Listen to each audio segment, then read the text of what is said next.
أعوذ بالله من الشيطان الرجيم. بسم الله الرحمن الرحيم. يا أيها المزمل قم الليل إلا قليلا نصفه أو انقص منه قليلا أو زد عليه ورتل القرآن ترتيلا إنا سنلقي عليك قولا ثقيلا إن ناشئة الليل هي أشد وطئا وأقوم قيلا إن لك في النهار سبحا طويلا واذكر اسم ربك وتبتل إليه تبتيلا رب المشرق والمغرب لا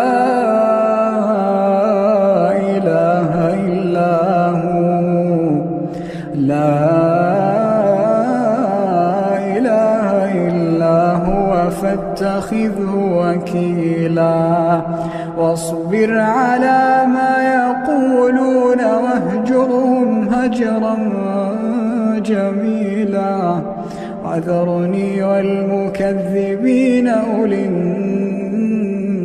النعمة ومهلهم قليلا وذرني والمكذبين أولي النعمة ومهلهم قليلا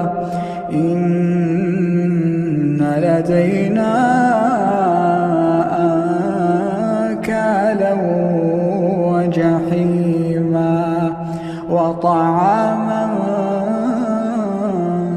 ذا غصة وعذابا أليما يوم ترجف الأرض والجبال وكانت الجبال كثيبا مهيلا إنا أرسلنا إليكم رسولا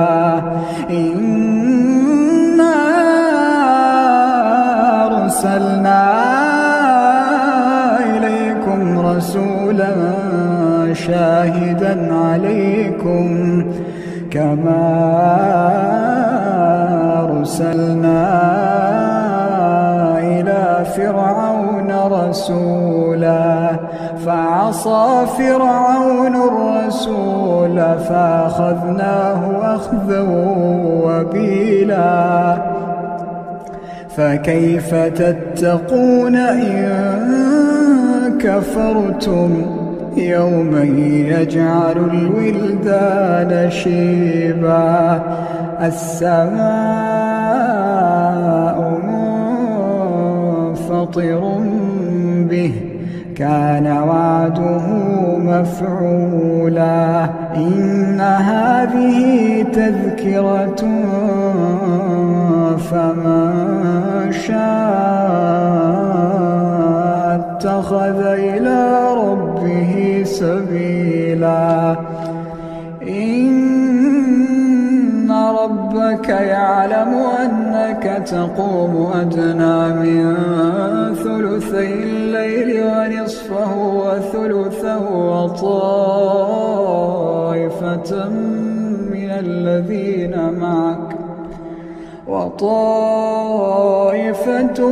الذين معك الله يقدر الليل والنهار علم أن لن تحصوه فتاب عليكم فاقرؤوا ما تيسر من القرآن علم أن سيكون منكم مرضى وآخرون يضربون في الأرض يبتغون من فضل الله وآخرون يقاتلون في سبيل الله فاقرؤوا ما تيسر منه وأقيموا الصلاة وآتوا الزكاة وأقرضوا الله قرضا حسنا وما تقدموا لأنفسكم من خير تجدوه عند الله هو خيرا وأعظم أجرا واستغفروا الله